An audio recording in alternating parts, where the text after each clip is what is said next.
yes, you can get a job in the arts. And these logos up here are just a very, very small number of places where our graduates from all four schools here either have done internships or they end up working. So you can see that there's a breadth here from automotive industry to fashion, sports, places like Google, technology, animation, etc.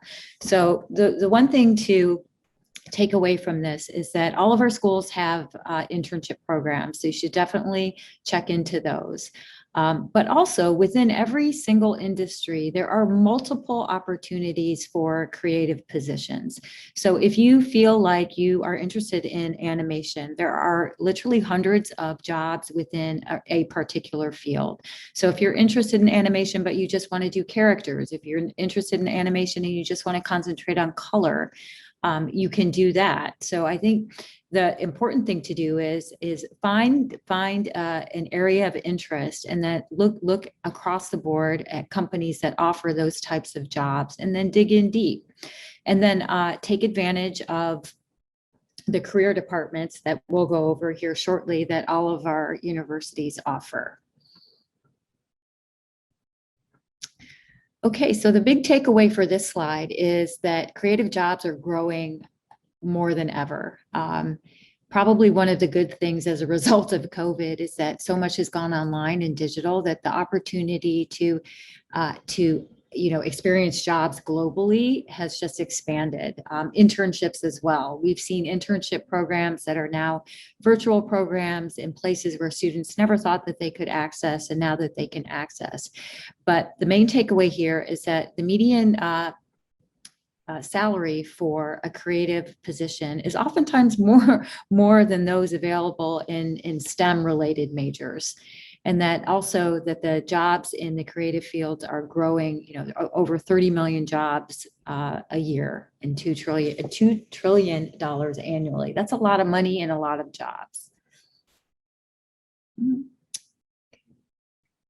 right, so here's a list of just, again, a very, very small list of some of the titles and areas where our graduates have landed positions in. And you can see that again, anything from a brand strategist, a jewelry designer, a marketing manager, education, storyboard artist, sculptor, prop stylist.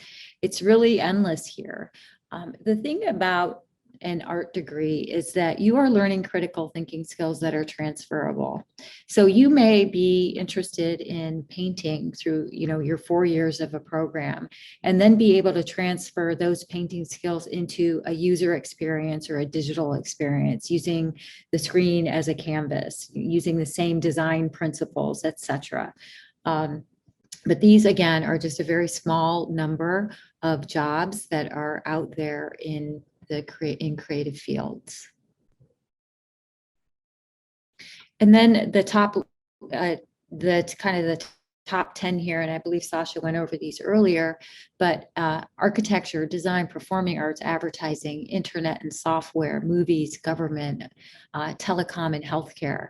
Healthcare is really interesting. If you think about, an experience going to a doctor's office or going to a hospital, a creative hand has been a part of that entire process. Everything from designing the actual instruments that a surgeon uses, to the website that you go to create that appointment, to the communications and the user experience that you have digitally within healthcare, to software development, to apps, etc., to wayfinding within a hospital. I mean, I could go on and on here, but the idea here is that within each one of these top fields, if you dig deep, there are areas of opportunities for creative jobs throughout each silo there.